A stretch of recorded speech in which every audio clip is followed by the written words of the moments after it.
आरव को अब एहसास हो गया था कि वो बहुत बड़ी मुसीबत में है।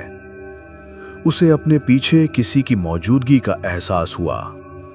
वही महिला जो उसके कमरे में सफाई करने आई थी, अब उसके पीछे खड़ी मुस्कुरा रही थी। कोई विकल्प ना पाकर वो उस औरत से दूर भागने लगा। वो महिला उसके ठीक पीछे थी।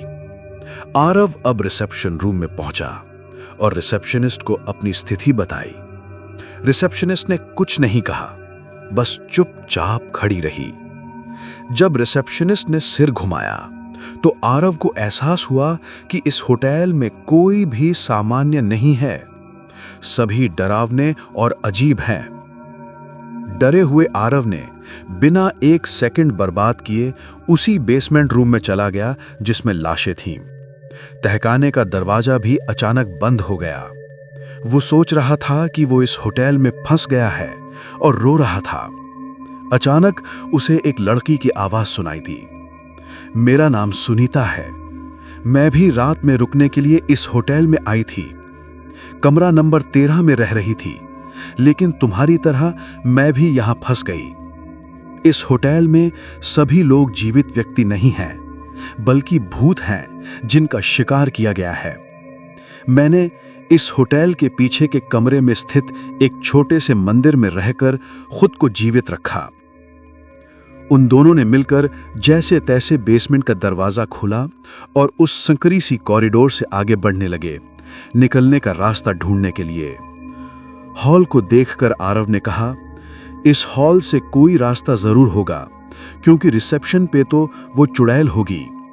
दोनों हॉल में आगे बढ़े, लेकिन एक बार फिर वही डरावनी औरत उनके सामने आ गई।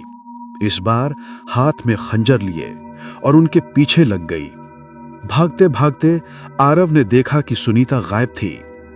तभी रिसेप्शनिस्ट ने भी उसे घेर लिया और अब आरव के पास भागने का कोई रास्ता नहीं बचा था। वो आत्माएं उसे मारने ही वाली थीं कि अचानक सुनीता फिर सामने आ गई। लेकिन इस बार उसकी आंखें एक सामान्य लड़की जैसी नहीं, बल्कि कुछ अलग थीं। उसने एक झटके में रिसेप्शनिस्ट और महिला को हवा में लटका दिया। जाओ आरव, मैं इन्हें देख लूंगी। आरव भी तेजी से दौड़कर भागा और उस होटल से बाहर निकल आया। यह घटना आरव के जीवन की सबसे खतरनाक सपने की कैद हो गई। सुनीता का क्या हुआ ये किसी को नहीं पता। वो क्या थी ये भी किसी को नहीं पता।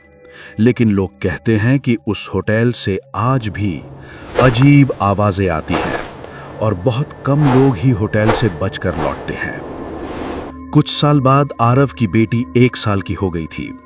जब आरव के घर वालों ने उससे पूछा, अपनी बेटी का नाम क्या रखोगे, तो उसने कुछ समय सोचा और फिर कहा, सुनीता।